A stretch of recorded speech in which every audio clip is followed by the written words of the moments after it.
Break के बाद स्वागत है आपका। प्रदेश में लागू कोविड कर्फ्यू के चलते हालात अब नियंत्रण में होते जा रहे हैं। आपको बता दें कि बीते 24 घंटे में प्रदेश में 1003 नए मामले सामने आए हैं। हालांकि प्रदेश में अब भी एक्टिव केसेस की संख्या 25,000 से अधिक है। कोविड कर्फ्यू के चलते हालात तो नियंत्रण में हो गए हैं, लेकिन सरकार द्वारा बाजारों को खोलने पर सहमति अभी तक नहीं बन पाई है, जिसको लेकर अब प्रदेश भर में व्यापारियों ने सड़कों पर उतरकर सरकार के खिलाफ विभिन्न प्रकार से विरोध प्रदर्शन कर नारेबाजी जाहिर करना शुरू कर दिया है। वहीं ठप हो चुके व्यापार को लेकर विपक्ष ने सरकार को आड़े हाथों लेना शुरू कर दिया है। देखिए ये खास रिपोर्ट।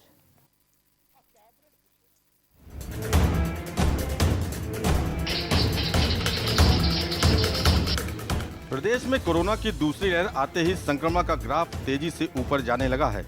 इसके चलते सरकार को हालात को नियंत्रण करने के लिए ठोस कदम उठाते हुए कोविड कर्फ्यू लागू करना पड़ा। कोविड कर्फ्यू लागू होते ही बाजार पूरी तरह से बंद हो गए। आलम यह हो गया कि व्यापार धीरे धीरे ठप होता चला गया। कोविड कर्फ्यू लागू होने से संक्रमण का ग्राफ तो नीचे आ गया, लेकिन व्यापारी पूरी तरह से चौपट हो गया। हालात नियंत्रण होने के बावजूद भी सरकार द्वारा बाजारों को खोलने पर सहमति नहीं बन पाई, जिसके चलते अब व्यापारियों में इसका आक्रोश साफ तौर पर दिखाई दे रहा है। उत्पीड़न बंद करो, व्यापारियों का उत्पीड़न बंद करो।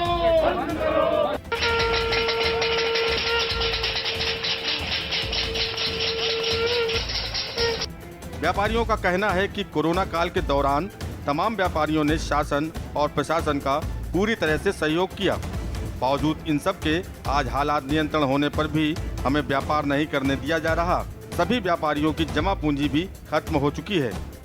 हम तो हमेशा सरकार से यही कहते आए, व्यापारी एक ऐसा वर्ग है जो हाथ जोड़ के चढ़ता। हम किसी का विरोध नहीं कर रहे। हमारे पास तो कोई दुकान में खरीदने आता है कस्टमर, हम उसका भी हाथ जोड़ते हैं। शासन प्रशासन का आदमी आता है, उसका भी हाथ जोड़ते हैं। हम कभी भी विरोध में सरकार की ना रहे, ना किसी के विरोध में रहे। हम तो अपना व्यापार करना चाहते हैं। हम तो सिंपल ये मांग रख रहे हैं। दूसरी बात, आपका सवाल रहा कि शासन कह रही है कि भाई कोरोना फिर से बढ़ेगा। उसके बड़े तरीके हैं, आप ऑड इवन करके खोल दें, आप किसी तरह करके खोल दें। अब हमारा एक सवाल सरकार से है, सरकार 2 घंटे के लिए बाजार खोलती है। जब आप 2 घंटे के लिए बाजार खोलेंगे तो भगदड़ तो अपने आप मचेगी। जब आपको डेली एसेंशियल का माल लेना है और आपको पता है सिर्फ 2 घंटे के लिए दुकान खुली है, तो आप भगदड़ मचाएंगे। आप उसको इस तरीके से सिस्टम में खोलें, पूरे दिन खोलें। भाई आप राइट हैंड साइड वाली पूरे दिन खोलें, जिससे कि लोग अपने आराम से जा सके और परचेजिज कर सके। वहीं सरकार के इस रवैये से नाराज व्यापारियों को विपक्ष का समर्थन भी मिलने लगा है। इसके चलते कांग्रेस पार्टी व्यापारियों के साथ कंधे से कंधा मिलाकर खड़ी हो चुकी है। आपको बता दें कि आज प्रदेश के सभी जिलों में तमाम व्यापारी कोई धरने पर बैठकर तो कहीं थाली शंख बजाकर सरकार के खिलाफ सड़कों पर उतरकर प्रदर्शन कर रहे हैं। वहीं इस पूरे मामले पर कांग्रेस पार्टी ने अपनी प्रतिक्रिया देते हुए कहा कि कोरोना की दूसरी लहर के कारण प्रदेश में हालात लगातार खराब होते चले गए, लेकिन अब स्थितियां नियंत्रण में हैं।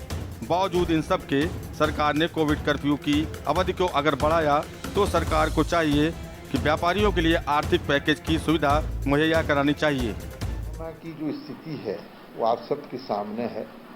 जो दूसरी वेव थी वो बहुत ही भयावह थी, लेकिन उसमें थोड़ा ठहराव आया है। अब ये निर्णय तो सरकार को लेना है कि बाजार खुलना चाहिए या नहीं खुलना चाहिए, तो सरकार को फैसला लेना। लेकिन सरकार को ये निश्चित रूप से फैसला ले लेना चाहिए था कि जब आप प्रदेश के अंदर लॉकडाउन इम्पोज कर रहे हैं, तो वो छोटा व्यापारी जो व्यापार करके अपने परिवार के 2 वक्त का भोजन जो है उपलब्ध कराने का काम कराता है, वो छोटा व्यापारी आज आर्थिक रूप से बहुत कमजोर हो गया है। सरकार को चाहिए था कि उनकी आर्थिक मदद करते, कोई पैकेज उनको देते। आज कोरोना काल के चलते ठप पड़े व्यापार के कारण सभी जिले के व्यापारियों में नाराजगी लगातार देखी जा रही है, जिस पर कांग्रेस ने भी सरकार पर जमकर हमला बोल दिया है। तो वहीं अब राज्य सरकार भी इन सभी सवालों के जवाब देने के लिए मैदान में उतर आई है। सत्ता में काबिज भाजपा सरकार का कहना है कि सरकार व्यापारियों की पीड़ा से पूरी तरह से सहमत है, लेकिन सरकार की सबसे पहली प्राथमिकता कोरोना काल के दौरान लोगों की जिंदगी को बचाना है। सहमत है, सरकार संवेदनशील भी है और उनकी पीड़ा है, लेकिन इस समय मैंने आपसे कहा कि सबसे बड़ी परिस्थिति ये है कि आम आदमी के जीवन को बचा करके इस कोविड की जंग को जीतने का जो एक सबसे बड़ा एक जो हमारा इस समय उद्देश्य है, उस उद्देश्य में व्यक्तिगत नुकसान, सरकार के नुकसान ये गौण हो जाते हैं। इस समय सरकार का फोकस ये है कि इससे कोविड की जंग को जीत करके राज्य के आम जो राज्यवासी हैं उनके जीवन को, जो देश के लोग यहाँ पर रह रहे हैं उनके जीवन को सुरक्षित रखा जा सके, ये हमारी प्राथमिकता है। देहरादून से के न्यूज इंडिया के लिए अशोक कुमार की रिपोर्ट। इस वक्त बड़ी खबर आ रही है जम्मू कश्मीर से, जहां सीआरपीएफ की गाड़ी पर हमला। अभी कोई नुकसान की खबर सामने नहीं आई है। बड़ी खबर, जहां सीआरपीएफ के वाहन पर आतंकियों ने की फायरिंग। सीआरपीएफ के वाहन पर आतंकियों ने की फायरिंग। जम्मू कश्मीर से बड़ी खबर आपको दिखा रहे हैं, जहां बड़गांव में आतंकियों ने फायरिंग की है। अभी कोई नुकसान की कोई खबर सामने नहीं आई है। सीआरपीएफ के वाहन पर आतंकियों ने फायरिंग की।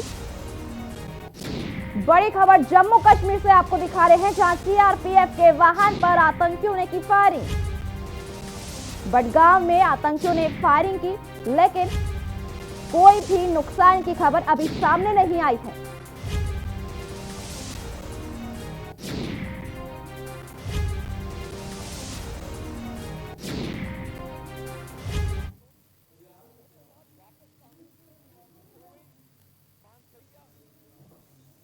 फिलहाल के इस बुलेटिन में इतना ही। बाकी के तमाम खबरों को जानने के लिए आप देखते रहिए के न्यूज इंडिया।